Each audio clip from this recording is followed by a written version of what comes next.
Hi everyone. Welcome to Physics 43rd meeting. Today is Wednesday, the third Wednesday of the month, and it's the 20th of September. So I'll just launch right off into the presentation right away. The Physics logo. Welcome to Physics. And Physics, as you know, is a platform where science a good place to pay forward to, but we need funds to grow and to develop and to be coming up with beneficial stuffs for humanity. And here we have this slide here of our meeting agenda, the 43rd meeting. I had already done a quick presentation of physics to new members. And we don't really have many new members here, except our new speaker here, McCandlish, whom I've been speaking to for quite a while and getting to know each other. And he's been visiting our website. And he actually, when I invited him, he immediately said, yes, he loves what we do. So here we are one family of the same intention, with the same divine mission. Right, and I would like to make a report of the last meeting. If you just bear with me, I will do that in a moment. Here we have James Rink here with me, co-chairing this meeting with me. And then I will do a good, proper introduction to Mark and where he's coming from. And then after all this is done, then he will speak, and then we will have people from the floor asking him questions, the Q&A, and the executive council members of physics will join in the equation as well, in the conversation. And having done all that, we go around the table, and there being no other business, then we adjourn this meeting to the next meeting, which will be the 44th physics meeting on the 4th of October, where Elizabeth will be presenting politics and energy, implementation of alternative energy technologies, and we are really looking forward to that as well. And after Elizabeth has done her presentation, the 45th meeting, we'll have Patrick coming back to continue with his presentation where he left off on the 42nd meeting. Oh, it's so exciting. I mean, you guys are so brilliant with what you share here with the rest of us here who care to take truth and knowledge. So that's it. And if you want to contact me, it's crystal@truevisionofpeace.com. Okay. Then I'm going to stop sharing now, and I will introduce.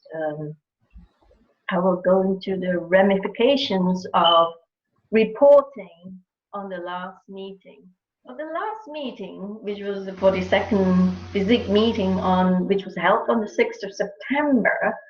Physics video, physics music video.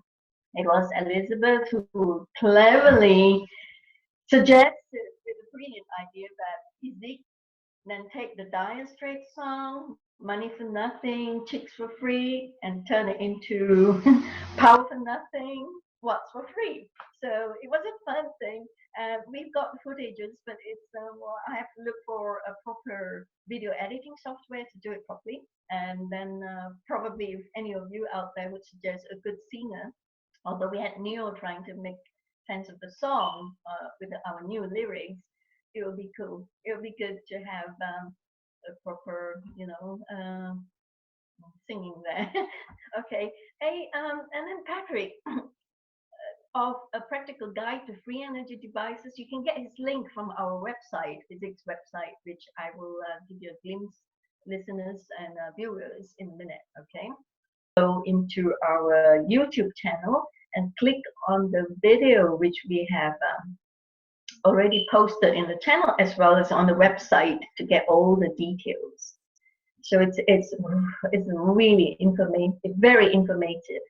And then our Dr. Fred Frazzle co-chaired this meeting with me, of course, and he's been asking quite a lot of intelligent questions, and we steered together, we steered the meeting well. So this was the public part of the 42nd meeting.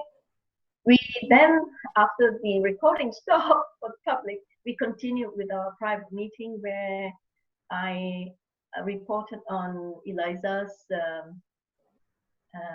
healing devices, as well as some of the products that she's coming up with that FESIG could then possibly sell in our site. Once everything's in place, it's going to take a little time, and then we'll be able to generate our own funds. But meanwhile, listeners and viewers out there, we appeal to you to pay forward or donate or sponsor our activities, because this is very good for, you know, freeing humanity. And that's about it, really. And I think I want to introduce, it is time now to introduce our speaker for today. McCandlish is an internationally recognized artist specialized in aviation and conceptual art within the defense and aerospace industries, serving the needs of many of the top American corporations in this regard. Having had literally dozens of UFO sightings since 1966, Mr. McCandlish has spent most of his life trying to discover the signs, believing there is a plausible answer to interstellar flight without violating the currently accepted laws of physics. He feels certain that this carefully protected technology has been co-opted by an as yet unknown group, and the sequestration of this technology has provided that organization tremendous leverage in world politics, finance, and international conflicts over the past 5 decades. Now, today's meeting, Mark is talking about what he knows based on eyewitness accounts and insider information. Mark takes the audience through a series of revelations as to how remarkable breakthrough technology may have been fact-engineered from recovered or captured off-world systems, enable aerospace and defense-related corporations to hijack control of governments worldwide, created a special access-only secret space program, and develop a breakaway civilization with its own goals and agenda. So there you are. Without much ado, I will hand the microphone over to Mark. Mark, over to you. Thank you very much, Crystal. Mark, you can't see Mark's face, but you'll be able to see his face in the FESIG website. Hold on a sec, Mark. I will just show FESIG website so people will have a good idea what you look like. And okay, I'm going to share screen now. Share screen. Sorry. Okay, this is FESIG's website, folks, and it's truevisionopeace.com/FESIG.now. So if you go down, and you will be able to see the speakers, the lineup of speakers, present and past. You see Mark here, and you will see Mark's link to his website. If you click on this live link, it takes you to Mark's website. Okay, this is Mark. And it goes the same with Elizabeth, is in FESIG, so you want to contact her, contact me, and you'll be able to get through to her through FESIG. And Patrick has got his links as well. If you click on this link, it will take you directly to Patrick's more than 3,300 pages of the ebook, Practical Guide to Free Energy Devices, which is recommended to all of you out there who are enthusiasts in free energy development, free energy devices. So, okay, so this is it. I'm going to stop sharing now, and over to you, Mark. Take over the microphone, the talking stage. Thank you. Yeah. Thank you. I'm gonna. What happened here? Okay. Share screen. Oh, there we go. Okay. Let's see. Okay. All right. Very good. Okay. Well, it's a pleasure to meet you all, even if it's over the internet. And I just had a presentation I did back in July for the MUFON Symposium down in Las Vegas. And the imagery that I'll be using here is pretty much the same as that particular presentation. I'll probably go through the first part of the presentation a little bit more quickly so we can get to the the meat of the discussion about electrogravitic propulsion and free energy devices. So anyway, for me, getting into college actually meant becoming a little bit more technical oriented. I wound up joining the Air Force, becoming part of the 318th Fighter Interceptor Squadron, becoming a weapons control system mechanic on the 106 Delta Dart, which was built by Convair back in the 1950s when I was born. The planes were as old as I was.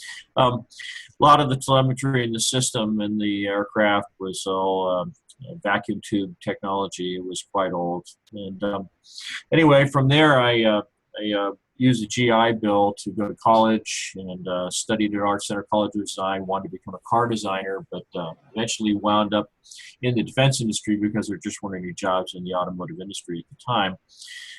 So I wound up working for clients like Rockwell International, which is now part of Boeing. Their North American Aircraft Division did a lot of work on the B-1 bomber system, like the thing you can see here. This is an illustration that I did for them a number of years ago.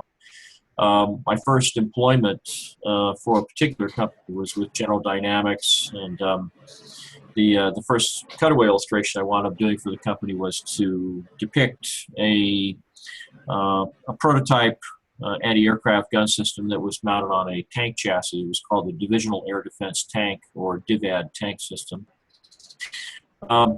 During the course of my work in the defense industry, I also had the opportunity to take a number of media orientation rides where I got to sit in the back seat of different fighter aircraft. I actually had the opportunity to fly aircraft just like this one here, and it's actually a 35 millimeter photograph I took from the back seat of an aircraft just like the ones you see here. This is the F-16. And this was with the Arizona Air National Guard. You could kind of make out the Arizona flag tail flash there at the top of the vertical stabilizer in the back.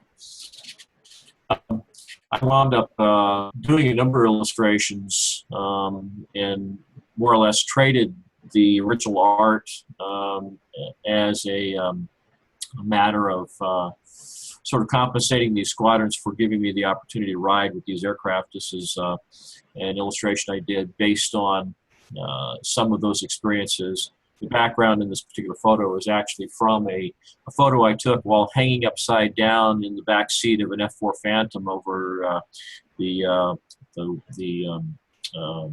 China Lake weapons testing facility in the California desert. Later on, I wound up working for a variety of different contractors. This was a cutaway of a torpedo propulsion system I did for Allied Signal Aerospace. It has a lithium-based propulsion system, which is I don't know if you can see my arrow moving around here, but this area here is filled with lithium. You have some oxidizer pellets here that are triggered, and it begins to heat up somewhere between 2,500 to 3,000 degrees. You have a series of stainless tubes that wrap around this chamber that have fresh water that is turned to steam. The steam comes up through here. It blows through a turbine that's right in this area here through this orifice, drives a transmission, and then drives a pair of generators and the propeller shaft that comes out the back for this particular sort of counter-rotating prop system in the back. The water then is ducted back through these corrugated panels in the torpedo, goes all the way back up through the system, heats up more of the oxidizer as it passes through here, and it's kind of a continuous loop system where it's constantly turning water into steam, cooling it down using the cold temperatures of the seawater around the outside of the torpedo. So it's a very interesting system. In fact, I think the actual range on this torpedo is still classified. Anyway, I also was involved in a number of projects involving the space shuttle, and this was for an illustration I did where I was actually plotting out every single tile on the exterior of the shuttle, and did a lot of work for the commercial publications industry. It's just some of the things I did for Popular Science. This is what the aircraft actually looked like based on eyewitness accounts. As I was working in the defense industry, I had the opportunity to speak to a lot of people who were I guess you would call them contemporaries, who had occasion to see things one time or another. And so I was able to pick up some of the details of what some of these aircraft look like. Now, where the story starts to get interesting is with this particular preliminary sketch that was done back in the mid-1980s. I was asked by Lockheed Skunk Works to produce an illustration for a proposal they were submitting to the Department of Defense. And they came to me and they said, well, we have an aircraft that we're designing for this new requirement, but we cannot tell you what it looks like because the design is classified. And so what we'd like you to do is we would like you to take and create an image for an aircraft that just looks really fast. And so I sat down, I looked at some of the other types of aircraft that are actually, you know, Mach 2, Mach 3 plus type aircraft, like the SR-71 Blackbird, which many people are familiar with, and the XB-70, which was a prototype developed in the 1960s for North American aircraft. And combined the features of those two aircraft, thought it would be interesting to sort of move the vertical stabilizers out here to the wingtips. I combined that with what was being discussed in some of the trade journals like Aviation Week and Space Technology at the time, including a sort of a scramjet engine down here. Brought in some retractable canards that could be withdrawn back into the interior of the aircraft. And when I presented this drawing to the aerodynamicists that showed up at the next meeting, they became visibly upset. And at first I thought it was because the plane was so outrageous in appearance, but as the discussion continued, it became evident that apparently my preliminary sketch had come very close to looking exactly like what they were really designing.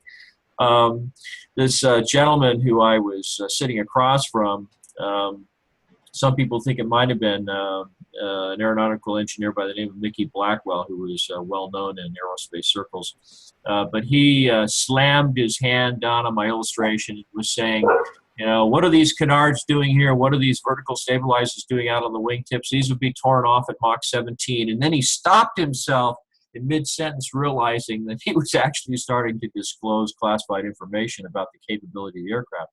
So Mach 17, depending on your altitude, that's about 12,000 miles per hour.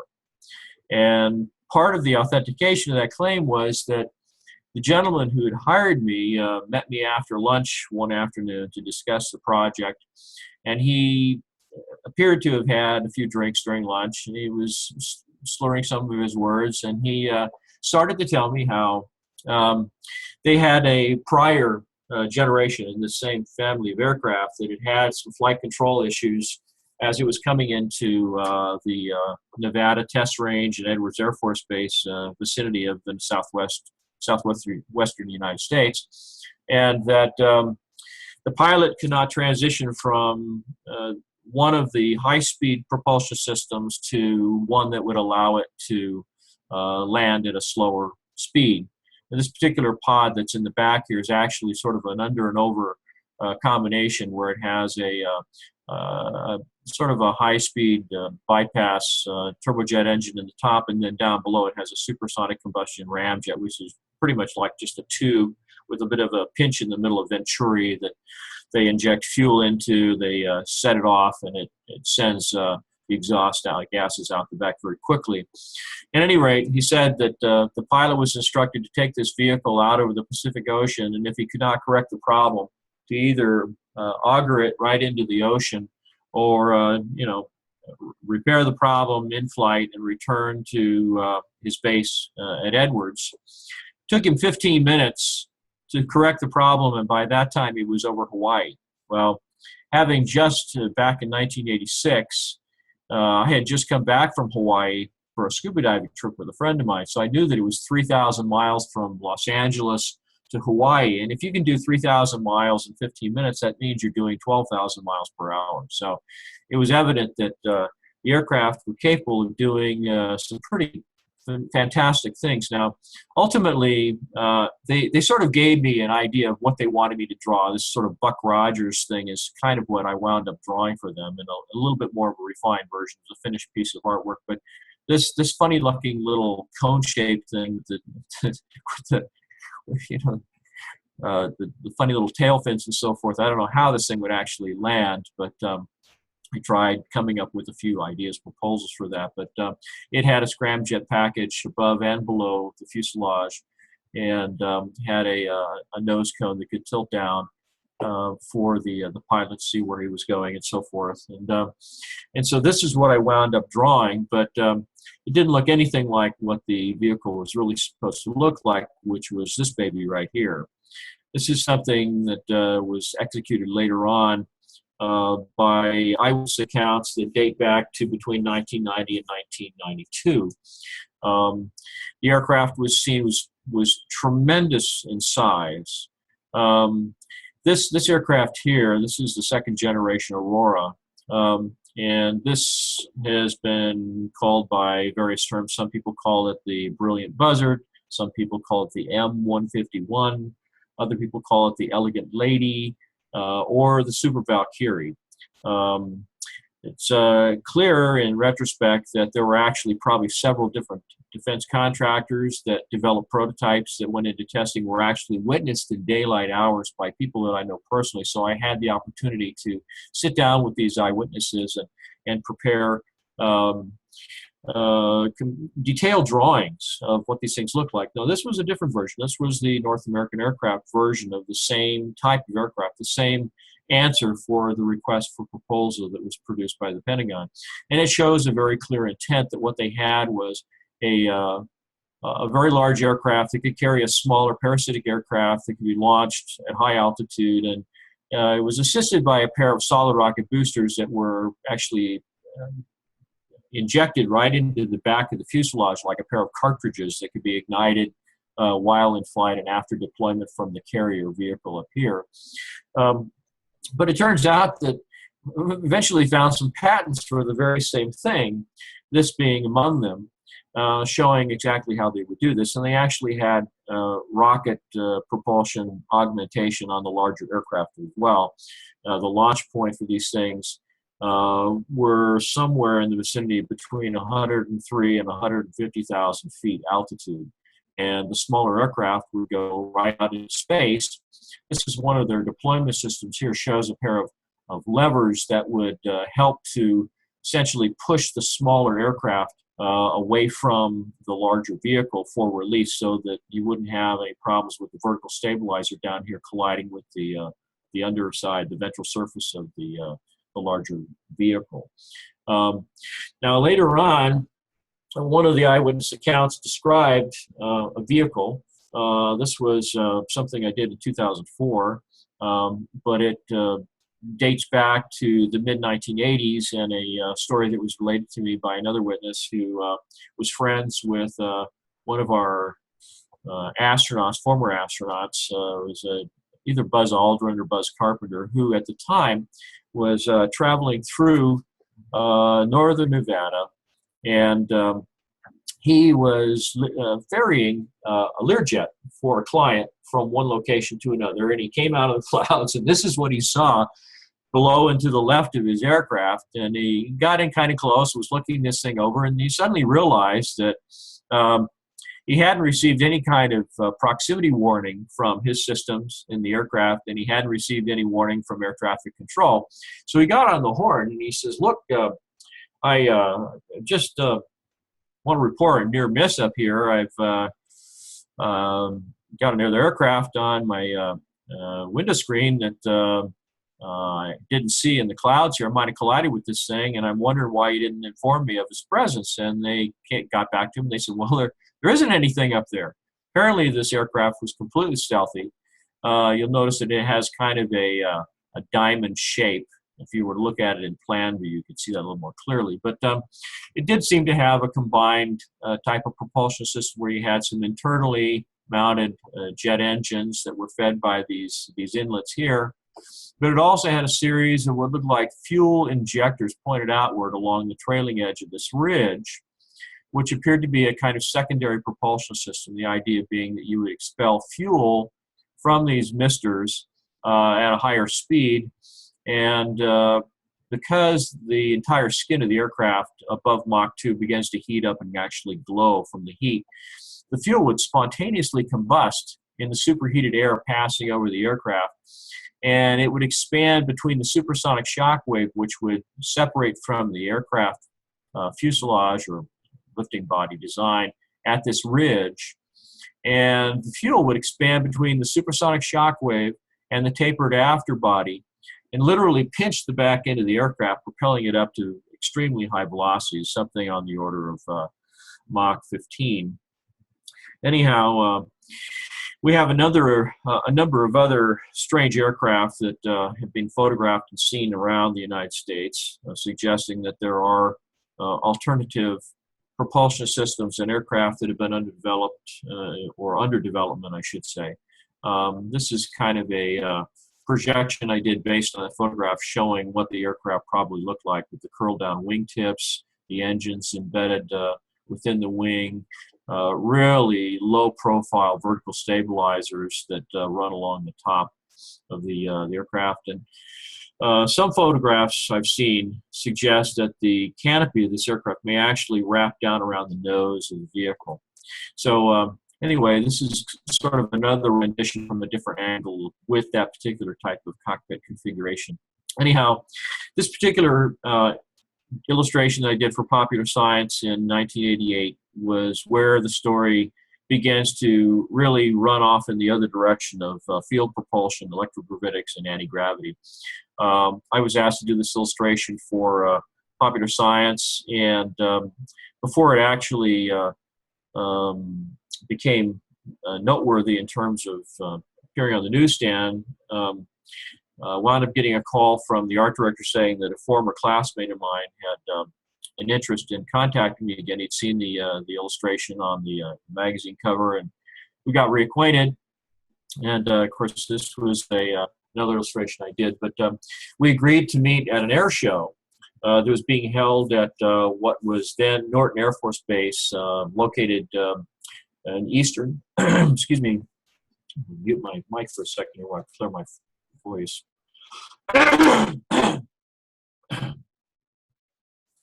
Okay, there we go. Eastern part of San Bernardino, which is about 70 miles east of Los Angeles. We agreed to meet at the air show and look at the static displays of various aircraft. There were rumors that they were going to have a flyby or a static display on the SR-71 at that time, which was starting to make more appearances at air shows. Anyway, at the last minute, I wound up getting called away to do this particular illustration and several others for the magazine over the weekend, and so it was precluded from actually going to the air show. Now, during the air show, the fellow that I had known in college was actually in the company of a gentleman who had who eventually replaced Kelly Johnson and Ben Rich, was one of the CEOs, chief executive officers for Lockheed Martin Skunk Works up in Palmdale. This is that building in Palmdale. This is actually the former construction site for the early or mid-1960s, the L-1011, Lockheed L-1011 airliner, which later became the new location for Skunk Works when they moved the facility up from Burbank, California to the Burbank airport. As it happens, the gentleman that my friend was with told him that they had another exhibit they wanted him to see that was up at Skunk Works, and so they got onto a military Boeing 727 and left Norton Air Force Base, flew up over the mountains into the high desert, came down to Palmdale, and went into the Skunk Works buildings. And they had a number of areas where there were static displays, a number of strange-looking aircraft, this being one of them, that were a number of odd proposals that had been submitted to meet new requirements. This particular aircraft was a proposed replacement for the A-10 Warthog anti-tank gun system that has a large sort of Gatling gun up in the nose. This aircraft here was the one that they were seeking to propose. It has a really big gun system, the GAU-8 Gatling gun system that's mounted in the aircraft. This is what it looks like up front. And but this apparently here is the very aircraft that this gentleman had described earlier as having the problems with. Now, as you'll probably notice, this appears to be a remotely piloted vehicle. It's over 100 feet in length. It was first generation Aurora, is referred to as the Pulsar. Had vertical launch tubes in the belly of the aircraft. This is a little bit distorted because of my lack of artistic skills. At one point in my career, I've since come up with some better artwork I should probably be using. But this is a series of vertical launch tubes in the belly of the aircraft. This is a little bit of a explanation of how that works. You basically have a reentry vehicle that's sitting up inside the tube. There's another, these are like space shuttle tiles on the exterior of the aircraft. The first one is blown away with explosive bolts. It basically comes out, disintegrates. The reentry vehicle is surrounded by a kind of sabot system, which also disintegrates as it comes out. And then there's a big coil spring behind it that slams the whole thing out of the tube and puts a new tile in place in just a fraction of a second, so that it restores the aerodynamic efficiency of the car, or the vehicle. This gives you a little bit of an idea of the propulsion system here. It's kind of like a linear aerospike engine, except the entire afterbody of the aircraft is the engine. This particular version had 4 engines. You can see the similarity of the other aircraft that I showed earlier that was a single-seat piloted type aircraft. And so this particular aircraft, and this is kind of another version here showing how the inlets would close off and basically cut off the flow of the air to the engines that were mounted inside the vehicle. More recent testimony for other eyewitnesses have shown, in fact, this is a story from Jane's intelligence briefing discussing the same thing about the same time. This was in 1997. This is a little bit more detailed version of it, and since that time, I found that the configuration on the inlets is actually more of this sort of arrangement here. You can see the difference where they're sort of echelon formation here, and then in this one they're actually closer to being side by side, so you don't take up so much room inside the fuselage with big long empty tubes that don't do anything, feeding air into the engines. The ejectors were actually moved back, and there were fewer but larger ejectors. And the back end actually had a clamshell arrangement here, which you can also see in the previous illustration, where they actually had a deployable rocket motor that would pop out of the back end of this thing. They could perform a zoom climb where it would go into a slight dive and then pull up, ignite this rocket engine, and go completely exo-atmospheric, going out into space where it could loiter almost indefinitely. Now, this is actually a rendition of what was believed to be a manned version of the same aircraft, but this one here is remotely piloted from a base near Indian Springs, Nevada, which is called Creech Air Force Base. Anyhow, so during the course of the discussion with my friend about all these strange aircraft that he had seen, when I first talked to him on the phone after the air show, he didn't seem this up. He's usually a rather talkative individual. He described seeing some aircraft that he said that he thought he wasn't supposed to have seen because he didn't have the proper clearances and so forth. And but somehow or other they let him in anyway. The gentleman that he was with, this fellow who eventually replaced Ben Rich, passed him off, my friend off, as one of his aides, and he got in to see these unusual aircraft. And he said in one separate section behind this big curtain that went from floor to ceiling were these 3 flying saucers, and this was sort of a rough drawing of what the interior components of that aircraft or vehicle looked like, supposedly using a kind of anti-gravity propulsion. Now, it looks a lot like something employing the Biefeld-Brown effect, where you have these parallel plate capacitors, you had dimensions here. It was all very rough, and so I wound up putting this thing here, and suddenly my advanced mechanism is not working. Let's see if this works. Okay, there we go. This is a little bit of an expansion on part of the exhibit, what it looked like. They had a little TV running down here with a videotape playing, showing one of these aircraft, the smallest 24-foot diameter version of the aircraft. sitting out on a dry lake bed somewhere, probably in the Nevada desert, making 3 sort of hopping motions to the side, and then momentarily pausing in the hover, and then as the camera followed, goes straight up and out of sight, disappearing completely from view in about a second and a half.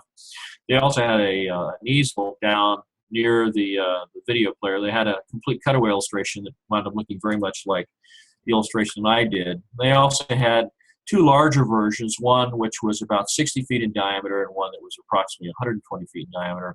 General proportions of the vehicle were pretty much the same as the smaller version, although you can see that the synthetic vision system, these little CCD cameras that are under these bubbles here, were scaled according to the size of the aircraft. The door and everything stayed pretty much the same size. Looked a lot like a submarine door, with a little circular handle that you would turn and the pins that would go out into the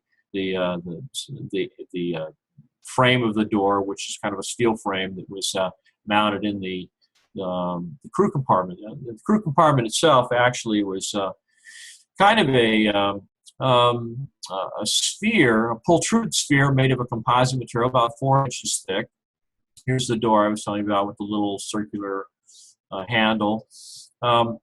The crew compartment itself was actually composed of 2 hemispheres that were probably constructed as one large pultruded sphere that was constructed on a large spherical mandrel and then cut in half.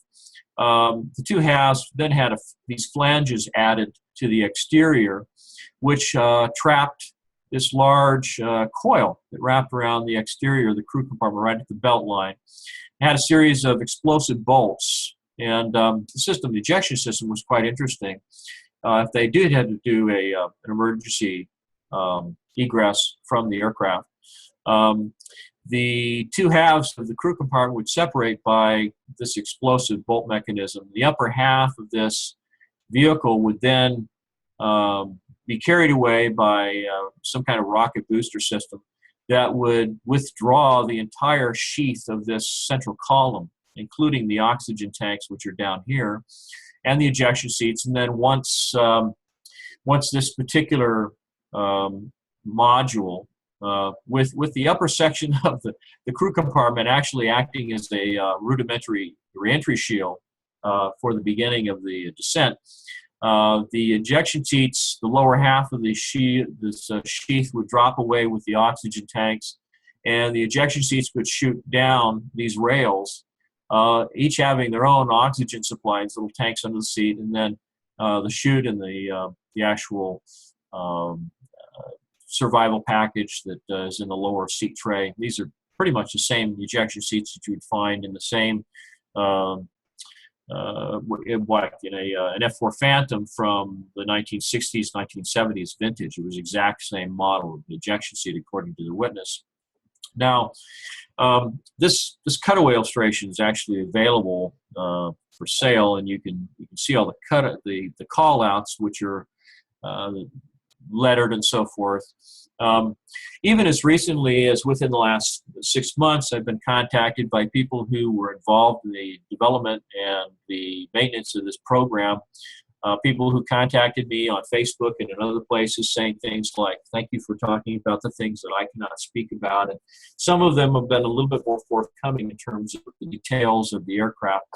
And some of those details were actually discovered by a witness, the very same witness that I had received some of my information from, actually sat down with a former Western States editor for Aviation Week and Space Technology, a friend of mine, Bill Scott, who's also been affiliated with Bill Burns on the TV show UFO Hunters. But he did an interview with my friend, and it was tucked away in an archive. I guess they never thought that it was worthy of the pages of Aviation Week because it might challenge the credibility of the publication. But anyhow, they had a detailed transcript of this recorded interview that they did with my friend Brad. So one of the things that he had said in this interview, which I had never heard from him directly, was that this coil, even though it functions a lot like the primary windings of a Tesla coil, if you get in very closely and you look at the cross-section of these individual loops in the coil, they're not a fine filament wound cable, copper type wire, like you would expect in your typical, million volt Tesla coil. They were actually what looked like square quarter-inch cross-section square tubing, like a waveguide, which was very interesting. But at the same time, it could still carry electrical power. And there appeared to be a set of secondary windings in this central column. So if you look at the overall structure here, it resembles a Tesla coil. Now, one of the things that the gentleman said in this interview was that the system would not begin to show the effects of actually lifting this aircraft off the ground until it surpassed a voltage, system voltage of 1,250,000 volts. So as a consequence of those high voltages, you can imagine that the insulation that they would have to use is extremely robust. And as it turns out, another witness that I was contacted by through the Disclosure Project in the early 2000 timeframe, after I was part of the Disclosure Project with Dr. Greer, this material that was used as an insulator around this coil was actually a form of quartz. He referred to it as Herkimer quartz diamond, which is, as far as I know, is only mined in one location in the entire United States. There are several other places around the world where you can find it. It has some unusual mineral content that's mixed in with the quartz that makes it extremely hard. That's why it gets the name quartz diamond. Herkimer quartz diamond. And as it turns out, this same material, which functions as a dielectric, was used to separate out and insulate these plate capacitor sections, 48 in all. This is something that was computed by going to the original rough drawing and looking at these dimensions, figuring out the width, the height, the depth, all of these dimensions, and then plotting it out sort of in a draftsman-like fashion. And eventually figuring out that given the dimensions in one small portion, if you multiply that out and go all the way around the circumference of the circle, you wind up with 48 individual capacitor sections. And just by coincidence, it turns out that right about the same time that this information was coming to me, the Los Angeles Times newspaper was talking about the phenomenon of crop circles in the UK, and how one of the scientists who was really interested in this phenomenon was going back a year later to see whether or not whatever the influences were that were causing these crops to collapse and so forth, if there was some lingering residue, radiation, some kind of emissions that were left in the soil that would affect the growth of the crop that came up the following year. And it turned out there was. And coincidentally, when these circular crop formations begin to, when the crop in those areas begin to regrow, the crops grew back in a strange circular pattern that just happened to have 48 spokes in the way the crop grew. So it showed to me, anyway, that there might be some connection between the crop circle phenomenon and the emissions that are produced by these high-energy capacitors in this lower section of the aircraft. Now, just about everything on the aircraft is composite in structure. The oxygen tanks that are go around the circumference down here in this lower part of the fuselage that are mounted with adhesive and composite blocks, composite straps, everything is sort of designed not to have any influence on the electrostatic field of this capacitor array or the powerful electromagnetic field created by this loop here. Even a lot of the structure of this particular robotic arm that extends out through these panels that are hinged, everything's put together with adhesive. Everything's put together with composite structures, plastics, and so forth. But I'd actually, in the 1980s, when I first began my illustration career in the freelance realm, actually did some work for a robotics company that started up down in the San Diego, San Clemente area in Southern California, called International Robotmation Incorporated, I think it was called. And it turned out that this looks a lot like the robotic arm that they had designed. And what is significant about this design is that these are not electric motors that motivate and propel this robotic arm. It's all driven by high-speed air-driven turbines. There are no electric motors in here, which of course would probably be influenced or probably would not be able to function properly in the field of such a powerful electromagnetic field as produced by the system. So what it had is a high-speed turbine at one end, and it had a series of gear reductions. It went from small to large, small to large, small to large. So it took a high-speed turbine with a low torque output, and it converted it to a high-speed turbine with low torque, and it converted to a low-speed gear drive at the other end with a lot more torque. And so you could actually get this thing spinning like crazy at one end, and at the opposite end, you'd have this powerful torquing mechanism that you could use to extend the robotic arm out and so forth. So moving on, and getting a little bit more into the details so you can see a little more clearly here. You can see the coils around here. You can see these little dots here represent the secondary windings that go up through the column. On the interior, I've since received some new information about what's going on inside this column. Now, I'm just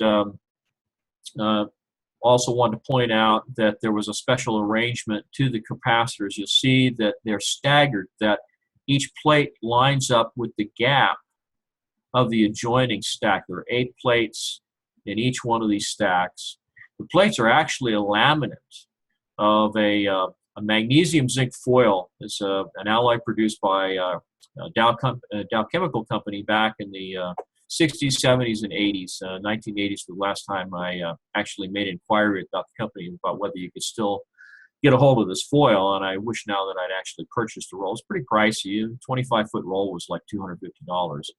But you can get it down to about 7 or 8 mils thick.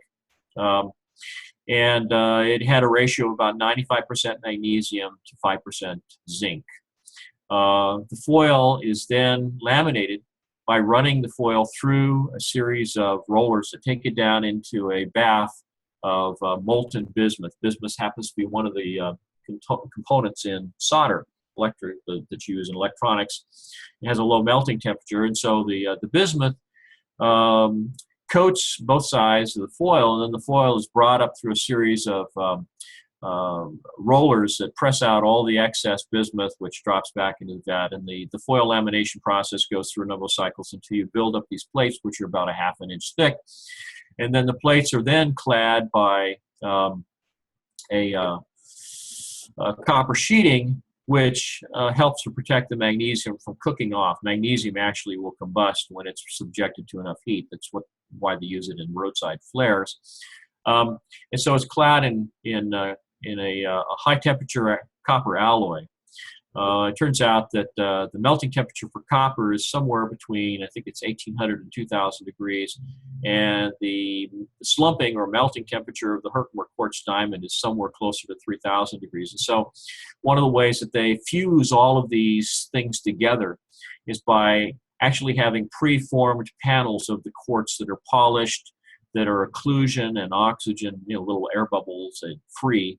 There's no contaminants of any kind in the panels. They put these things all together in a giant kiln, including the material that goes down in these gaps, and then it's brought up to a temperature gradually to the point where you don't actually have complete meltdown of the quartz, which of course would cause the copper to begin to melt also, but it actually begins to fuse the quartz while everything's held in position. That's why they can achieve this precise orientation of these components without everything sort of sagging and going to one side as the process is ongoing. And then after it's all done, this entire disc is put onto a large lathe, and the edge is all trimmed off nice and smooth. It's all polished up. And then because of the gaps, these gaps, it's a little bit harder to see on the scale, but the plates are ½ an inch thick. The gaps in between are 3/4 of an inch, as are the gaps that run vertically between the different stacks of capacitor plates.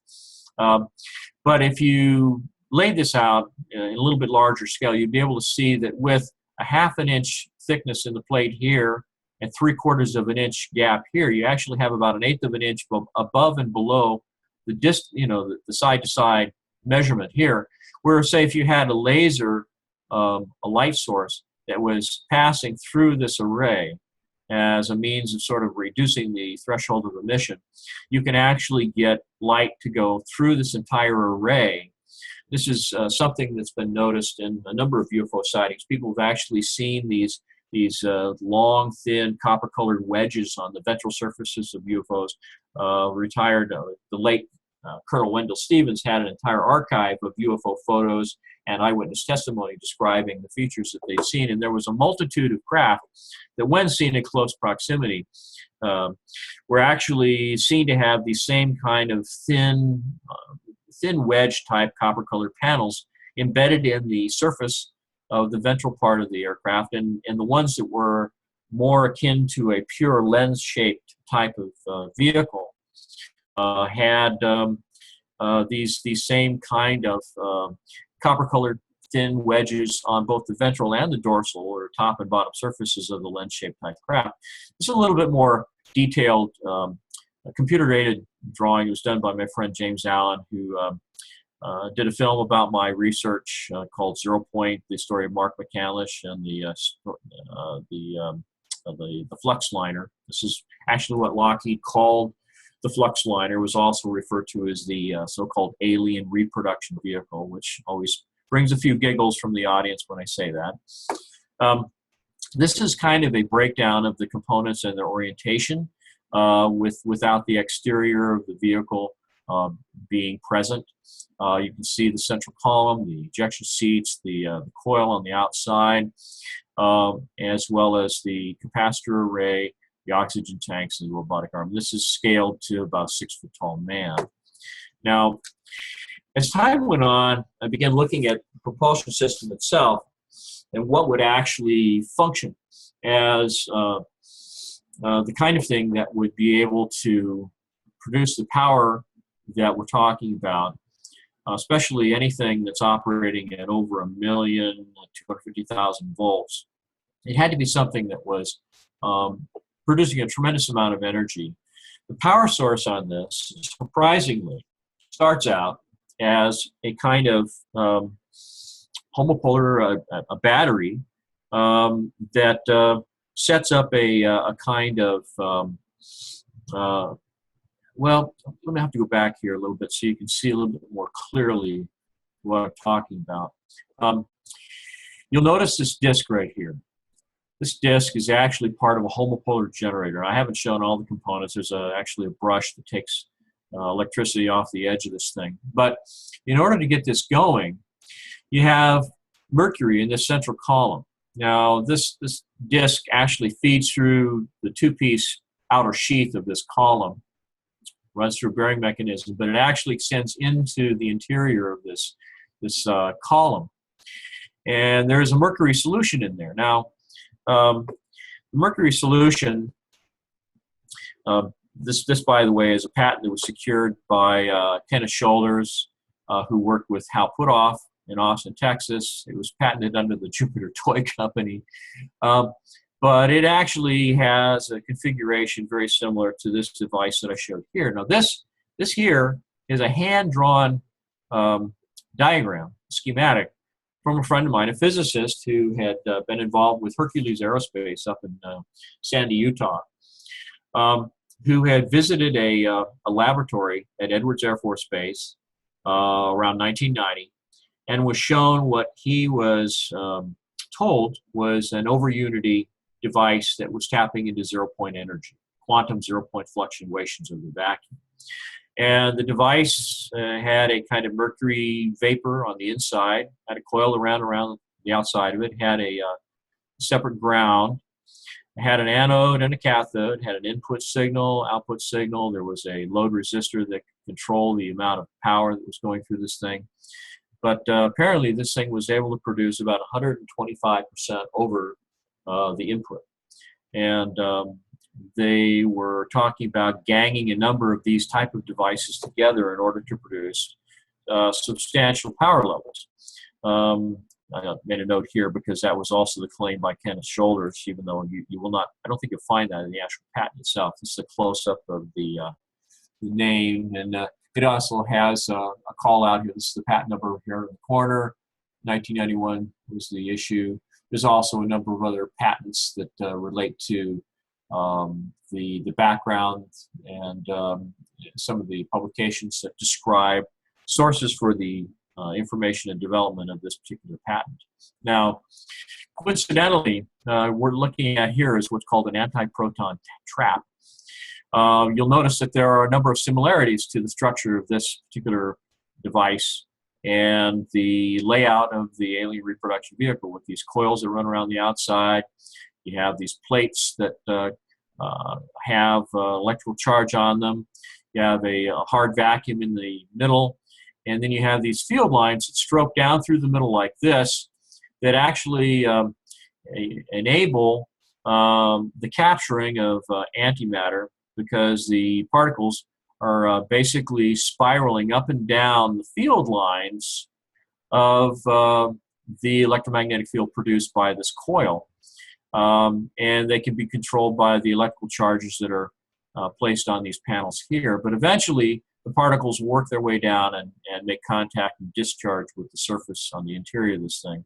One of the ways that they achieve this, of course, is that they they evacuate this chamber, they heat it up so that they're actually able to get all of the stray molecules of air and so forth out of the chamber before they then take it down to sub-zero temperatures for the operation of the device.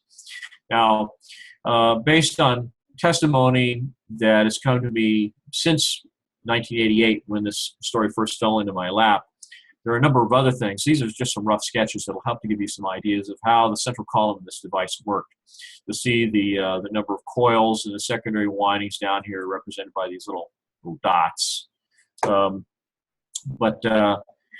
This chamber is actually what winds up being two counter-rotating and concentric columns.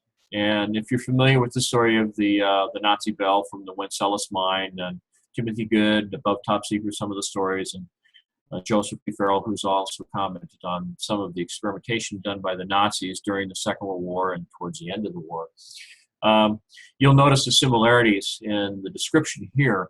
Now, the idea being that you have these two different columns that turn in opposite directions. You have Mercury on the inside.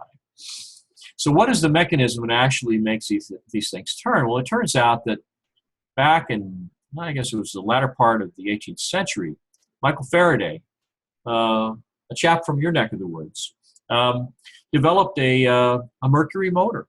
And it basically just involved a little petri dish with some mercury in it, a permanent magnet sitting in the middle, had a battery, a power source, a small battery nearby with a wire that went over and was dropped into the mercury.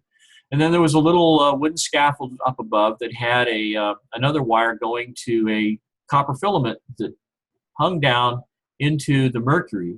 And when you put electricity to this circuit, the electricity passing through the mercury would cause the mercury to begin circulating around the inside of the petri dish. And that's essentially what this thing does here, is you have electricity from the batteries, these huge 24-volt deep draw marine batteries that are not shown in the original drawing, but the current passes through some filaments that are embedded in the wall of these quartz cylinders.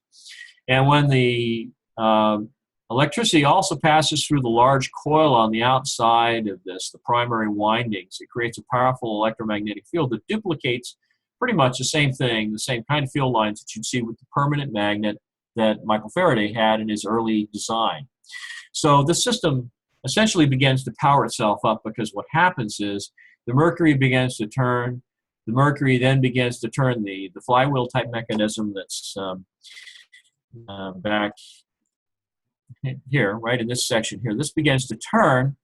Now, homopolar generators are known for producing a tremendous amount of current. That current is then sent through probably what would amount to a couple of high voltage diodes. The electricity is then sent through the coil, producing another electromagnetic field which also resonates with the coil that's inside the central column. So it becomes like a Tesla coil. And after it gets to a certain point, you wind up with the discharge that occurs at this point at the top of the cylinder. This is showing the top end of the secondary windings coming up here like this, going down into this cone-shaped electrode. On the inside of the inner cylinder, we've got all these bearing mechanisms here, and in other locations the bearing right there. So you have the two components that are turning in opposite directions while the coils here on the outside are stationary. And this all goes through a slip ring mechanism here so that you don't have the wires twisting around. But what happens is this area here is actually represents the wall thickness of the inner column mounted. It comes up through here, and there's the bearing here that supports it. It's actually supported by a portion of the outer cylinder, which is in this area. But this electrical discharge jumps between this electrode and this annular electrode here as these two things are spinning in opposite directions. Now, all of this stuff here, all these strange panels and stuff, I'll have to back up a little bit, is, and you're going to laugh, it's kind of like a shower massage. You have these openings that are interlocked in a way that you have the mercury spiraling up between the inner and the outer rotating components of these columns, which causes a sort of a twisting motion, almost like little tornadoes that circulate up. They go into these vents here. Because you have another section that is rotating, where you have the openings, momentary closing and opening as the mercury is circulating upwards. You have this pulsing that occurs. So as the mercury comes up through this opening, through this section here, passes down through here, there's a pulsing mechanism that occurs as these panels pass over one another. So it's a momentary opening and closing as these two components are rotating. So you have a pulsing mechanism. And the pulsing is timed with the electrical discharge that occurs between these two components here. Now, originally I was given to believe that there were some kind of pickup coils that were mounted on the inside of this chamber, but it turned out to be something a little bit different. Now, these are revelations that have actually come more recently that I haven't had an opportunity to include in the cutaway illustration. I'm in the process of updating that now. I think you'll find this really interesting. But because of the way this venturi here is configured, it turns out that this cross-section of the inner cylinder is structured a little bit differently now. It actually has, I mean, if you're familiar with archaeology, familiar with the ancient clay vessels that they found on the ocean floor from ancient Greek sailing ships that sank in storms and so forth, the ancient amphora, which kind of had a shape very similar to this. It had kind of a cone-shaped neck that snaked down into a narrow opening. They could put a big cork in there. But then it opens out into these shoulders. Oh, sorry. This is a little bit closer to what it actually looked like. Jump forward there, didn't even realize it. But it turns out that there's more of an undercut in this area down here in that inner chamber in the secondary column that rotates on the inside. And so when this discharge passes through this area here and you have this undercut, what happens is there's a shearing effect here so that the mercury flows down, the pulse occurs, the electrical discharge occurs, and you wind up with this circulation pattern that looks something like the movement you'll see in the arrow here on the screen. And what happens is because these two components are rotating in this fashion, you have one going one direction, one the other, you already have kind of a spiraling effect as the mercury comes into the system, almost like a series of tornadoes. It's a little bit closer look up here what it might look like as far as the inner chamber and so forth. This is a little bit closer to what the inner chamber looks like. But on the inside of this chamber, instead of having a secondary set of coils, they actually have what looks like a very long bottle brush type of electrode. It's a kind of a a coil that, let's see, what happened to my arrow? There it is. Okay. Comes up from the bottom, it spirals around the inside of this chamber, and it has all these little whiskers on the outside of it. And it wraps up underneath the shoulder of this overhang, a little bit more clearly depicted here. And it goes all the way down through the center of this thing to a certain point, and then it stops. And then the mercury comes down here, is split by this little cone at the bottom, and goes back up into the gap between the two cylinders, begins to work its way back up. Now, I don't like to undermine my own credibility, but I have to be completely honest about, let me see if I have, let's see, well, okay, all right. Yeah, I thought I had the other illustration here that might have helped to explain this, but as my investigation progressed on this propulsion technology, I came across some of the stories by people who were claiming that they had been abducted by aliens. Now, I have to tell you that I was a complete skeptic. I thought that these were people who had mental health problems, were attention-seeking, individuals who wanted to be in the limelight. But I thought that, if any of their stories had even the slightest amount of truth to them, there might be a possibility, however remote, that they may have seen some of the propulsion system components in the vehicles that they were taken aboard. And so I happened to catch an interview of 3 individuals who claimed that they had been abducted by these extraterrestrials and taken aboard their vehicles. And so I contacted the host of this show out of Las Vegas. The gentleman's name was Billy Goodman. It's called the Billy Goodman Happening. It was a predecessor of Coast to Coast and Art Bell and now George Norrie. But he was able to put me in touch with the 3 young ladies who were interviewed and claiming that they'd had this experience. And so I interviewed these 3 ladies, and I offered to do composite sketches of the aliens that they met and all this kind of stuff. But my main interest was finding out about the propulsion technology that they might have seen while they were aboard these craft. And to my great surprise, one of them actually described components in a craft that were remarkably similar to the alien reproduction vehicle that was produced by Lockheed. But one individual had actually seen a system that was far more sophisticated and was obviously using a little bit of different configuration, but she described being taken into the power source, the power plant for the system. She said that I walked into a room and I was standing on what looked like a glass floor, and there was what looked like a pit that descended in the center of the room, and coming up out of the center of that pit was this glass column. And in this glass column, there was a silvery, mercury-like fluid which had little sort of shimmering flecks of other material. Some were black in color, maybe carbon-60 Buckminster fullerene, I think it's called. High-temperature superconducting material. But she said that she could see a turbulence pattern through the glass of this material as it was circulating upward.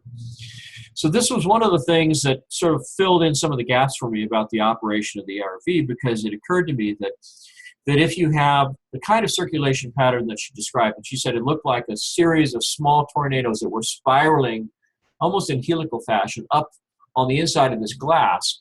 And if you know anything about hydrodynamics and fluid mechanics, you know that those kind of turbulence patterns can only be produced by 2 cylinders that are moving in opposite directions, that are putting a shearing effect on the fluid that's in between. And because, of course, it's mercury and it's opaque, you don't see the inner cylinder moving. You just see the turbulence pattern through the glass. So this also answered another question, that the system had to be a kind of closed loop operation because the mercury was moving upward, and it obviously had to come back down somewhere in the system. Going out to the outer hull of the vehicle seemed like it would be a bit of a problem. And so the obvious answer was that it had to come back down through the center of that inner column. And this happens to be pretty much the way the Die Glocke, I think it was called, the Nazi Bell project, had been constructed in the Wenceslaus mine up in Poland. So put all these things together, and it began to make sense to me. Now, I started looking at plasma physics, And some of the things that would be going on here, it occurred to me that if you had 1,250,000 volts being discharged from this, let's see, back up again here, this component here, that you're going to have all kinds of problems with pitting, with the mercury being heated up so much it turns to vapor, and then you have explosions and all this kind of thing. And so I began looking at some of the other literature, some of the other accounts, and it occurred to me that the mercury that was being used in the system was actually being used in liquid form, as was given in this testimony by this particular person claiming to have the alien contact experience. But it occurred to me that there might be a way, if you put this mercury under a tremendous amount of pressure, that you might not get the vaporization problem happening. You might be able to suppress the pitting and the cavitation and all the rest of it that would occur in this area here.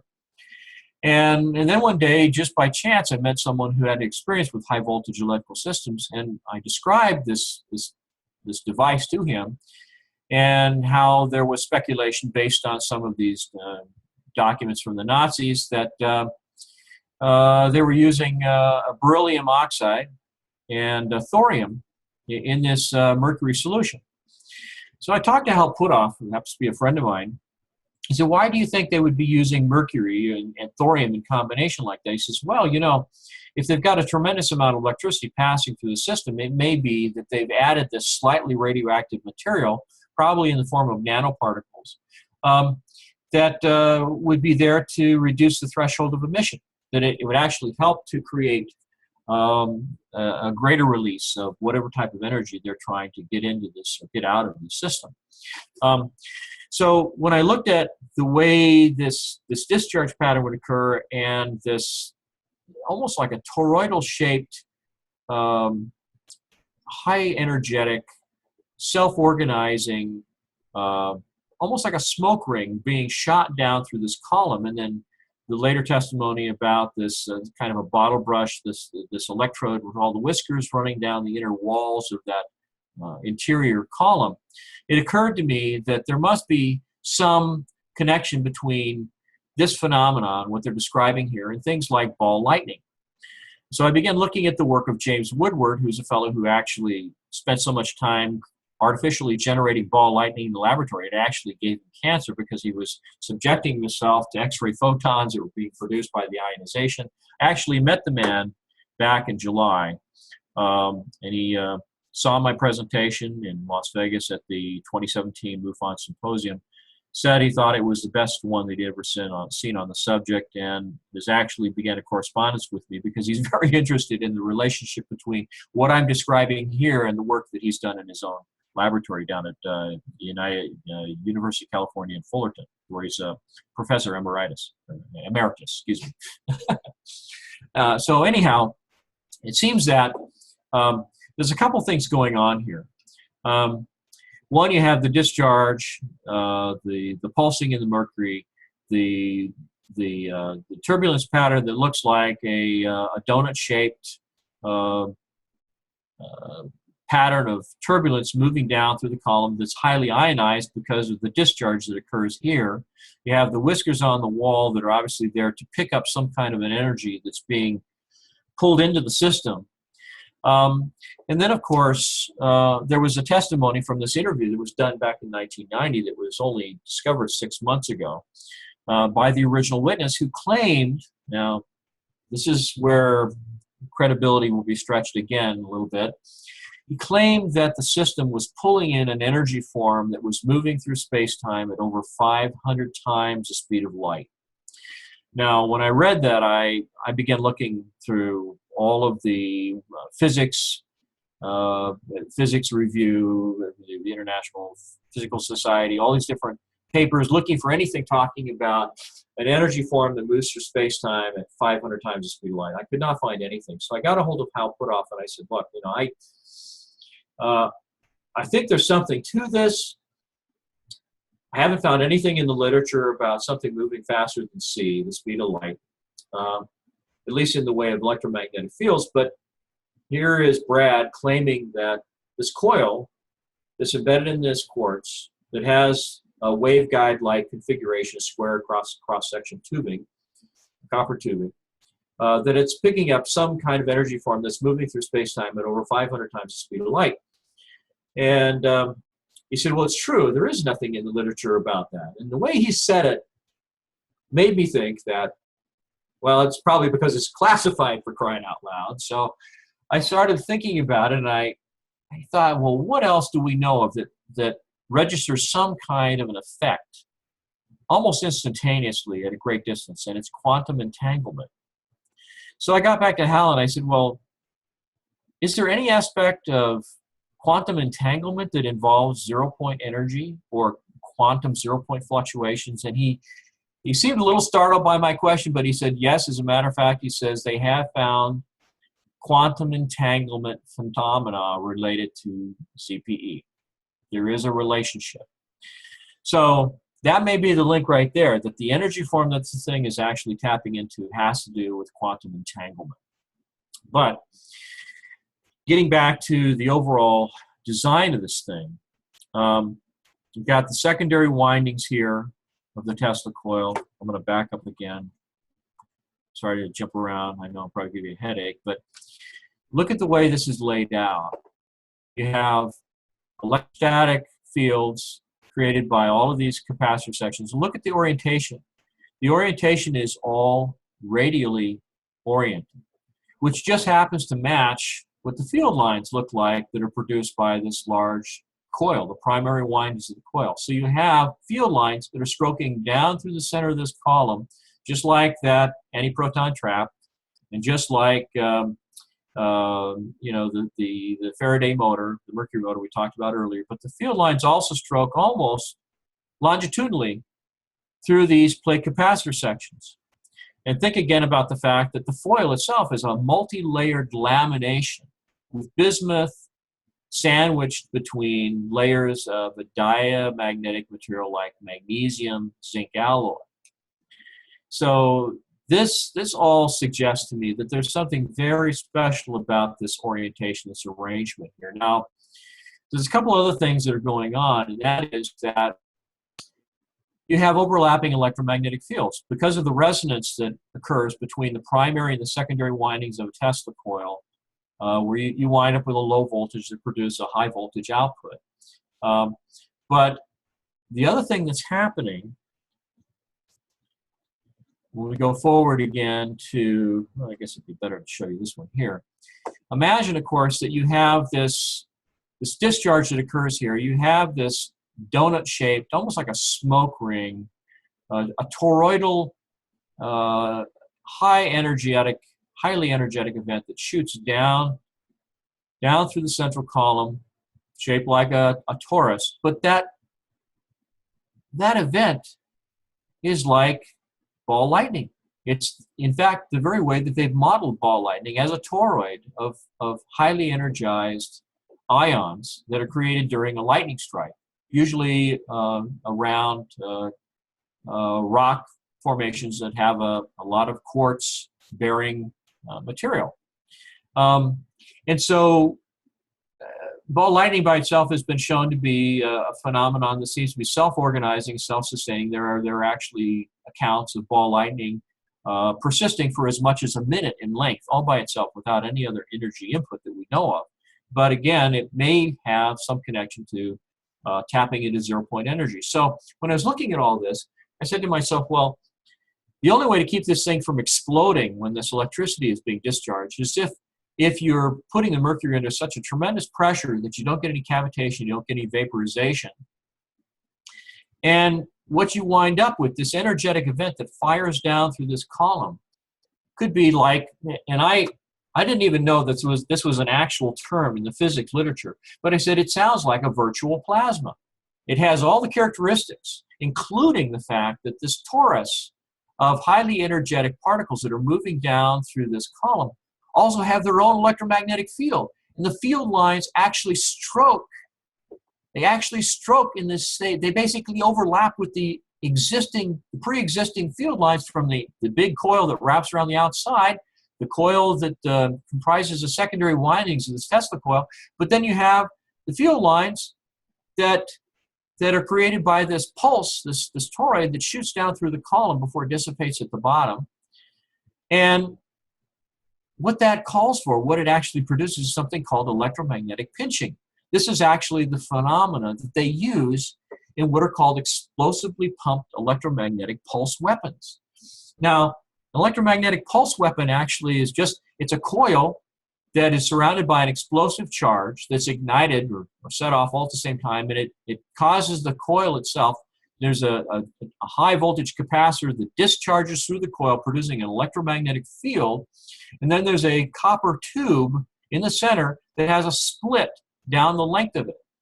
And it's also connected to a power source. And when the explosive sets off and you've got these powerful fields, the explosive basically it evenly compresses the entire coil, pushing it inward along with this cylinder that has a split. And when that cylinder closes up and the gap closes, it produces another set of field lines that also stroke through the middle. And there's a compression of the field lines that creates an electromagnetic pulse.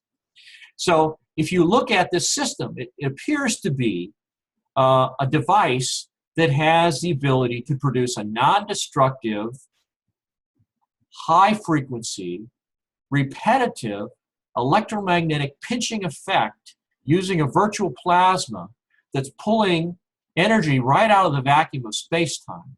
And that vacuum is then being picked up by, as I said, again, I haven't updated the illustration, so it doesn't show the bottle brush electrode down, but that the electricity is being picked up by that bottle brush electrode and is then being shunted down and stored. It's being rectified and stored on the positive and negative plates of the capacitor section at the bottom, so that each repetitive cycle, when this fires, the energy level grows higher and higher. I believe that it grows exponentially.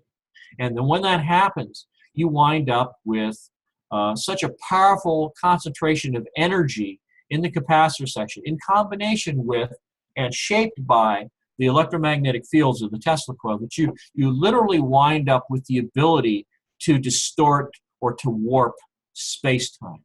You began to create, I guess what you would call a dynamically engineered local space-time, which is part of the description that Miguel Alcubierre gave back in 1994 in his physics essays paper about creating a functional warp drive without violating general relativity. I think this is probably how you do it. So you can see where the device, as it's, and forgive my rough illustrations here, but you can see where, because of the way these components are oriented, because of the way everything is positioned here, that you have the ability to not only pull energy out of the vacuum and store it and use it and discharge it and produce work with it, but you're actually distorting space-time. And the space-time, in the description that Alcubierre gave in 1994, it talks about creating a polarization of space-time, basically, that creates what amounts to something akin to a singularity ahead of the vehicle and an expansion of space-time behind it. So it creates a vector in space-time. And the dynamically engineered local space-time actually is like a space-time bubble, a vacuum, a bubble of vacuum in space-time that happens to have your spacecraft right in the middle of it. And the vectors that the expansion and contraction of space-time that you're creating around the vehicle actually accelerates that entire space-time bubble uniformly, so there's no g-forces. Now, one of the things, in 2010, Hal Puthoff wrote a paper that talked about space propulsion using metric engineering of the quantum vacuum. It was published in the Journal of the British Interplanetary Society. I believe that it was in the June or July issue. I'm not positive of the exact issue, but I know it came out in 2010. Pretty close to what the title there is.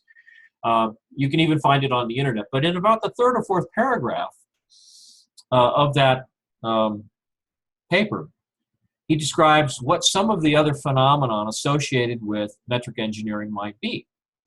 And very surprisingly, there are two characteristics that come up in the math that are evident by anyone who happens to be in the environment, both inside and outside the area where the metric engineering is occurring. And he said that the math implies that, number one, you're going to see an optical distortion.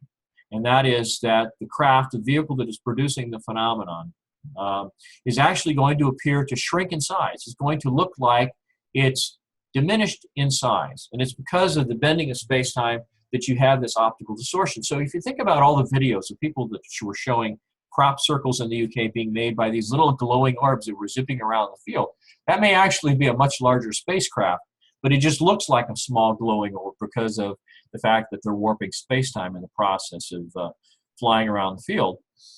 The second thing that he said is that you see a modification in the pace of time. Now, this is very interesting because around 1990, I had a discussion with a friend of mine, a physicist by the name of Fred Bell, who's now deceased, unfortunately. He mysteriously had a heart attack when he was about to allegedly make a great revelation about this sort of technology at one of the Disclosure Project conferences that were, I think it was supposed to happen in either Baltimore, Maryland, or Bethesda, or Washington, D.C. But this was, oh gosh, I think it was around 2008, somewhere in that time frame.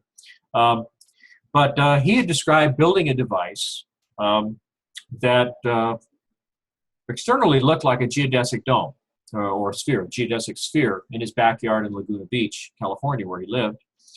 And each of the triangular-shaped panels on this sphere was a parallel plate capacitor array, with the size of the individual plates diminishing as you got closer to the interior of the vehicle. Quite by coincidence, running up through the center of the vehicle was a column very much like the one I'm describing here. God only knows how he came up with the idea, but this was the kind of arrangement that he came up with, and he had a window that allowed him to look out through the size of the vehicle. Another friend of mine, Sean David Morton, was present when he fired this thing up, and he talked about it using well in excess of 150,000 volts of electricity. Spent something in excess of $100,000 to build this thing. City of Laguna Beach eventually demanded that he take it down because he didn't have a building permit. But anyhow, so he fired the thing up, and he was looking out the window. This is about 2 or 3 o'clock in the morning, and his backyard was backed right up against the Pacific Coast Highway, which runs along the entire coast of California. And he said that from the moment he turned it on, he noticed that the cars that had been going by at 60, 65 miles per hour slowed to literally a snail's pace.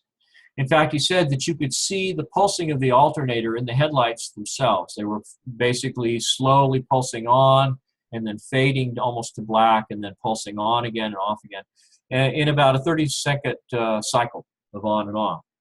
So if you think about how many cycles occur in a second, it gives you some idea of what the modification of time was in terms of what was going on inside the interior of this apparatus that he designed and the outside.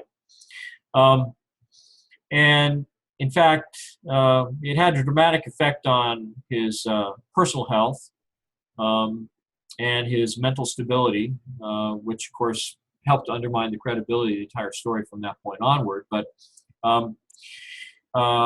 even Sean described the strangeness. It seemed as though Fred himself, being on the inside, it was almost like looking at one of those films that Benny Hill used to produce, where everything is sped up and everybody's moving around very quickly.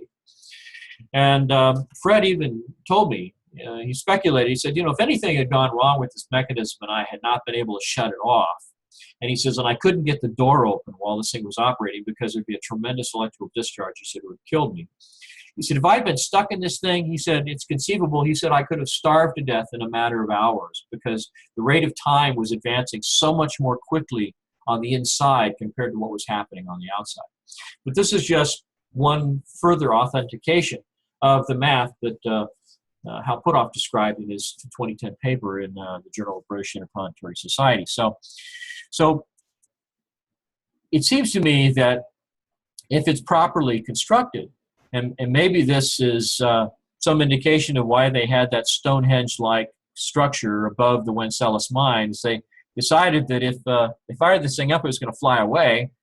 Maybe the best thing to do would be to chain it down and then tap it as a power source. Because obviously, if you can tap into this tremendous amount of power, and you have some way of carrying it away from the site so that it doesn't overload the circuit and the mechanism itself, because I can easily see how a device like this might get into a runaway condition very quickly if you don't have some safety measures built into it. But this will give you some kind of an idea.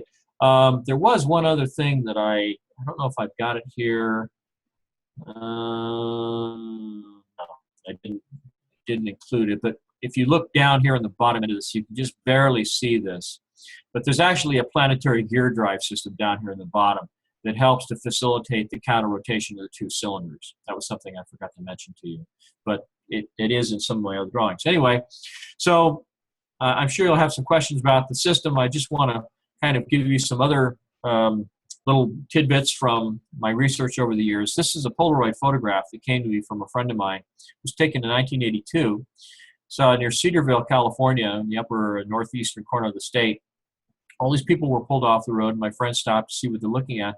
And this thing that you're seeing, here's my arrow, there it is, off here in the distance, this little guy right here, it's about between a quarter of a mile and a half a mile away. And this is a close-up here. This thing was described as being almost 600 feet in length. Looks like a big, faceted flying wing. There's a little bit better, this is sort of his drawing based on his eyewitness account.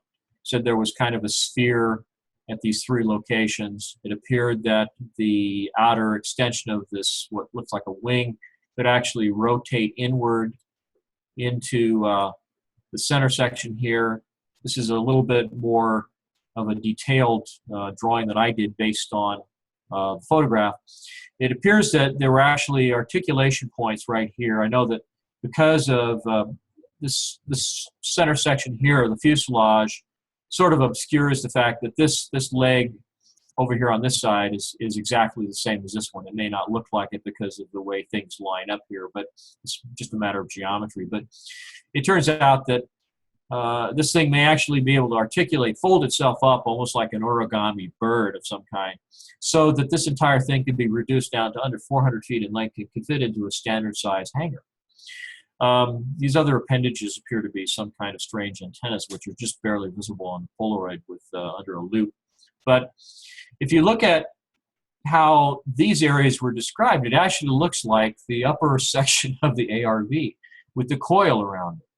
So it may be that they use sort of a three-point support system on this propulsion system where they're using the same thing with a central column, some kind of system that combines the output of these three devices to propel this thing. Now, the interesting thing about the story was that all these people were stopped here. A complete cross-section of society had people running across the field, screaming, "Hey, take me for a ride." Other people were on their knees crying and praying, to be delivered from this chariot of the devil.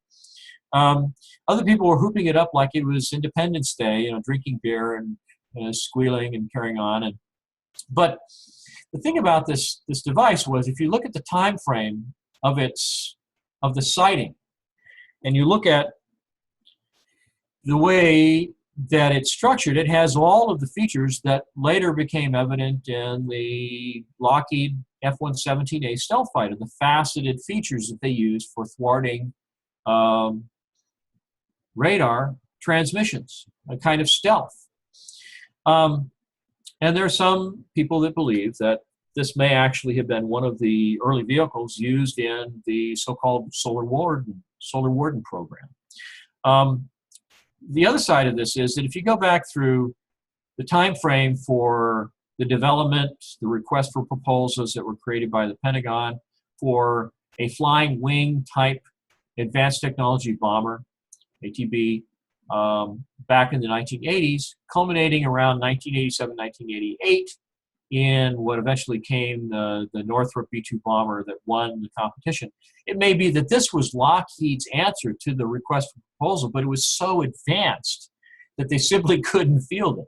They couldn't put it out there because it represented a technological leap that was so vast, so great, that it went far beyond anything that they could allow to be seen by the public or put into deployment and possibly captured if anything went wrong. Now, over the years, I've had contact with a number of former military pilots, individuals who had seen things, who'd had experiences. I met a pilot at an air show one day. We started talking about aircraft and evolved into a discussion about the Persian Gulf War, which had just ended at that time in the early 90s. And the fact that I had friends, eyewitnesses who'd been in the Persian Gulf, who'd seen UFOs zooming around the combat theater. And this gentleman kind of nodded in a knowing way and had a smile, and a little glint in his eye. And I said, well, have you ever seen anything? He said, well, we were standing next to a beautifully restored B-24 Liberator, consolidated B-24. And he said that he had started his flying career in that particular kind of aircraft, and he had ended his career as a navigator in a B-52 during the Vietnam War. And so we got around to this discussion of UFOs, and he described how his B-52, which this little dot here represents, had been damaged by flak from a surface-to-air missile over North Vietnam during one of the missions, and it was still flyable, so they ferried the aircraft over to, I think it was Laam, to be repaired, and they were down for a week or so while they did all the repairs on the aircraft, and they were in the process of flying back to Thailand to their base, 1 o'clock in the morning over the Pacific Ocean. It was a full moon up in the sky, cloudless black sky, starfield sky, the moon reflecting on the ocean down below. And the pilot suddenly exclaims, "What the hell is that?" And they look out the window, and paralleling their course is this immense disk, easily between 1/4 mile and 1/2 mile in diameter. I said, well, how did you gauge the size of this thing? And he said, there was a glowing translucent cupola on the top of this thing. And he said, it was like a giant one-piece casting of Lexan, white Lexan. And he says it was glowing from the inside. He says on the inside, you could see the individual floors silhouetted on the translucent surface. And you could see individuals, human-like individuals, large heads. It could have been normal human pilots with helmets protect them from the powerful electromagnetic field, or it could have been, little gray aliens for all I know. But what he said was, they counted 27 stories in this cupola.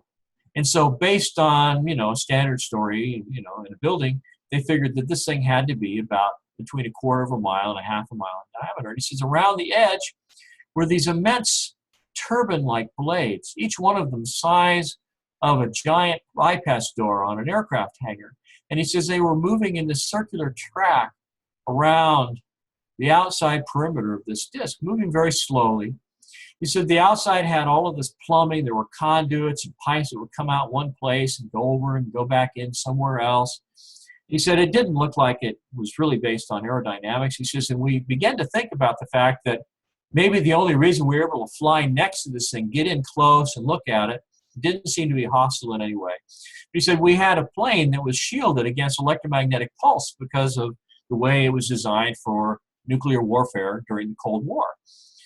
He says that we flew all over this, above it, below it, around it, got a good look at it. He said that then the aircraft began to move off, and this is kind of a rough drawing based on the eyewitness accounts, just a real rough sketch. But he said that it began to move off, and suddenly it sped away at a tremendous velocity. And he says it went into what looked like this shimmering tunnel of light. And he says we saw the craft emerge into what looked like a blue, day-lit sky with white puffy clouds.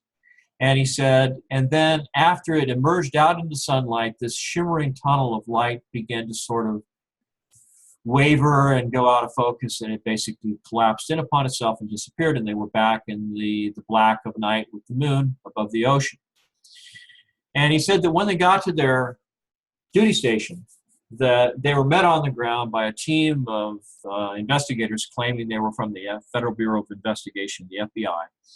and debrief for hours about what they've seen. They were particularly interested in this phenomenon here, which clearly seemed to represent some kind of a warp drive kind of mechanism. Now, he also said that these huge turbine-like blades around the perimeter, he says, as this thing began to move off and it began to energize, he said these turbine blades began to circulate around the circumference of this thing faster and faster and faster. He said, we thought it might be some kind of mechanism to cool off what was ever inside this thing that was producing all the power. But he said these huge panels began to move with such tremendous speed, he said they were a blur. You could no longer see them. So just imagine the amount of mechanical engineering that would have to go into something like that. Now, when you were talking about your fluid pulse generator, it really looks a lot like Viktor Schauberger's implosion engines, and most of his work was with water. But during the World War II, he was part of the Nazi Bell program, I believe, and we do get the indication of Mercury from the Nazi Bell on that one, and I was wondering if you wanted to comment a little about that, and then I'll go on with the next part of the question. Sure. As it happens, one of the witnesses that has come to me just in the last 6 months, someone that contacted me who claimed that they'd actually worked on this program, did in fact, because he was limited in what he said, or what he could say, he pointed to a documentary on the work of Viktor Schauberger, and he said, there are certain key pieces of information in this documentary here that you need to look at because it plays a key role in the operation of the system. So I think you're absolutely right. I think that some of the things that Viktor Schauberger found about turbulence patterns in fluid, especially in water and in nature, but also in mercury, do play a significant role in the function of the system. Okay. The second part of this, we get into the fluid dynamics of the system, where you're bringing up basically the vortices around the outside edge, going through basically the clipping of that vortice, and then sending it in as a pulse down through the center. This then goes into a toroidal shape that expands and reforms and goes down. So you end up with a pulse inside of a pulse, and you're at the bottom, you're actually expanding once again and clipping that toroidal field. And so you've got a pulse inside of a pulse inside of a pulse in the design. Am I interpreting that correct? I think so. And that's something that I think I probably overlooked in my own investigations, but I think it's a very good point, because it may be very significant in the operation of how this thing is able to tap into zero-point energy. And when we get into that system, what you're looking at is you're creating a temporary vacuum between each of those pulses. And so you end up with that expansion of time-space momentarily. And either in a fluid situation where you have a complete separation, or in a gaseous stage, you would have that expansion and contraction. The other phenomena that you would get with that pulse is a strobe effect. And so if you were on the inside of it, whether or not it affected time-space, it would have a similar strobing against any other pulse in frequency. So it'd be like a timing light on a car engine. You're only picking up 1 out of 100 maybe, or 1 out of 50 revolutions of the engine, of the electrical pulse, but it looks like it stops in place. It freezes time for your perception, so you can adjust your timing. Anyway, interesting. I think you make some very good points there. I think that I know it's going to sound funny, but one of the sort of stereotypical sound effects that I think Hollywood and a number of eyewitnesses have attributed to these type of craft is this sort of wavering whistling sound, sort of like kind of a sound. And it may be that the pulsing that we're talking about is responsible for the production of that sound effect. It may be a legitimate effect. Yeah, it's very interesting. As I'm listening to that, the message that I'm getting is that these, like the things, that Mark's been seeing are mostly, well, all of them are, they're not SSP technologies, they are the MIT technologies. So it's like the smaller version of the space programs and with limited technologies. And there are various ways of implementing proportions. And the message I'm getting is that that's very interesting from an academic perspective. But the practical point of view, there are other propulsion models that are simpler and more effective. That's a very good point. One of the things I guess I neglected to mention was that the original eyewitness said that this particular vehicle that he had seen looked very old, that it had chips in the paint, greasy fingerprints, and boot prints on the side where people had walked on it, worked on it. It looked like it'd been around for a very, very long time. Now, this is in 1988, but there are photographs of the same vehicle that go back to as early as 1966. I have another witness who saw one at Edwards Air Force Base in 1973. So it's evident to me that this may have been an early proof of concept, probably one of the very first types of vehicles that were able to use the technology. So that's very consistent with all your impressions. I think I'm impressed. Yeah, Mark, I'd like to add that, those who haven't had the opportunity to see your presentation and to know that these crafts are actually from here, it's not off planet. They will probably thought that they are all UFOs and UFOs being sighted. Especially the pulsar ones, the kite-shaped looking pulsar, and the origami shaped craft and Fluxliner. Yeah, probably thought that they are UFO crafts, but actually they're not, right? They're made here, aren't they? Well, I think was saying. I'm sorry, I didn't mean to interrupt. I just sort of working off the point you were making there is that there's probably a variety of craft, and there's probably a pretty my estimate is that about 85% of what people are seeing are actually military programs that are classified. That maybe 15% come from an off-world environment. That may actually represent off-world technologies. It certainly seems as though there's some cooperative effort going on, at least between some other civilization, maybe more than one, and some of the people here on the planet. Didn't really get into much of an opportunity to talk about how this kind of technology influences the political scene or the things going on in different countries. But if you look back into early 1980s, I think it was this UFO incident that occurred somewhere in Russia near Moscow, I think it was, that scared the daylights out of some of those people. That could have been a very elaborately staged event using military personnel and classified technology to intimidate the people who were in that local environment, and maybe quietly send a message to the Russians: we've got things that are far more advanced than you do, so don't do anything stupid. So you never know. But I really believe that a large percentage of what people are seeing is U.S. or other Earth-based military hardware. And by tuning into the astral field, I'm able to measure things more precisely. So, and what I get, 84 or 85%, like number, I get 84.2% are MIT program, military program.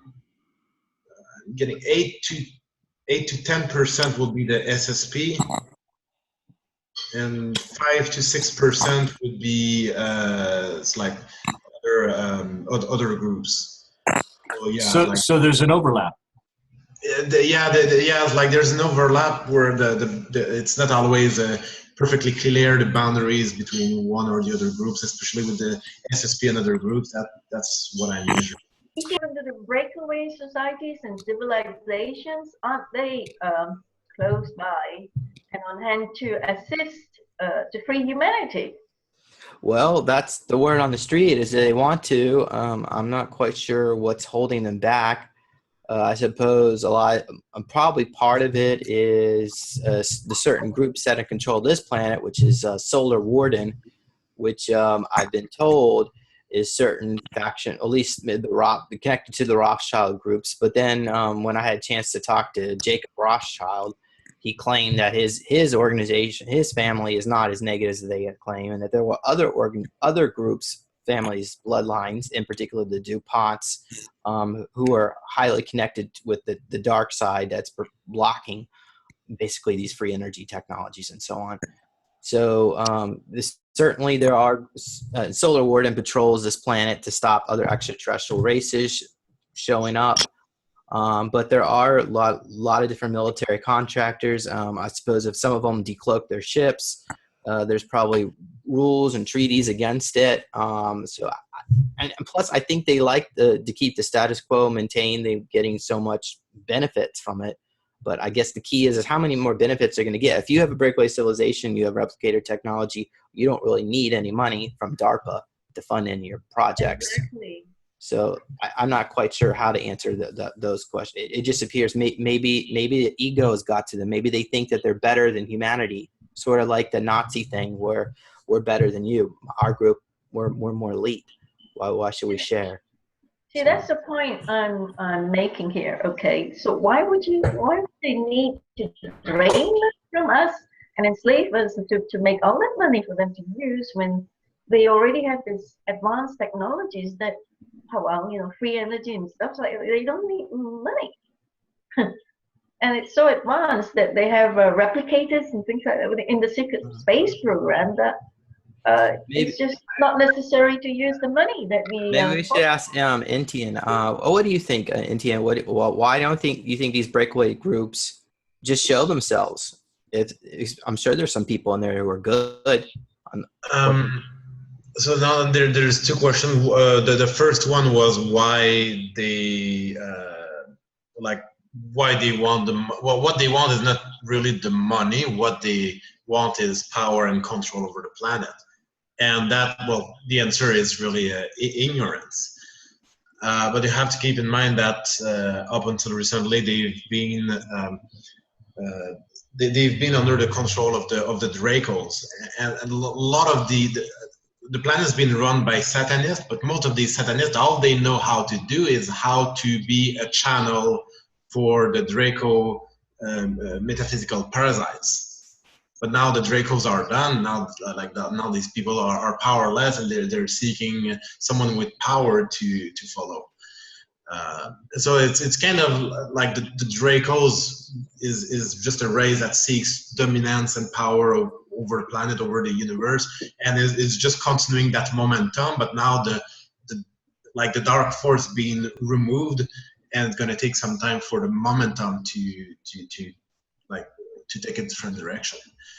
And I believe that these parallel societies, as the dark forces that was the power fuel behind it, as that's removed, then there's going to be an adaptation period for people to kind of wake up and to find a different direction and kind of wake up from all that ignorance. The other question is why they don't show up, and that applies for the positive groups. Because I'm telepathically communicating with various of the positive groups to synchronize the work and where we're heading, and they cannot show up at this point because the state of consciousness of the planet is very bad right now. Everybody is the great majority of people is holding onto a victim mentality, looking for a savior. They don't know how to use their power of creation in a way to create things positively. And if they show up right now, people would fall even deeper into a victim-savior relationship, and that would make things worse. So we need to wait until we go through a certain cycle of events where people get to experience what they are actually creating. And there's going to be a cleansing process that's going to unfold over the years. But until people start getting out of that victim mentality and start harnessing their own power of inner creation to actually create things in a new direction, then the positive groups cannot show until then. what you call the forming a toroidal pattern around it and all that. I'm sure you have something to say about the generator. Not really. It's something that I've come across before from years back, but it's not something that's of major interest to me personally, because it's outside the range that I would deal with myself. My interest in free energy is for devices that are small enough to be built by the individual and which can power households. So it's not quite the same level of power that you would use in an intergalactic space vehicle. Electrogravitic drives are understandable and common sense, but they're outside the area that I would normally be interested in. Thanks, Patrick. Crystal, All right. I have a question for you. Sure, Ron. Go ahead. Do you want for us to stop recording? It's been 2.5 hours.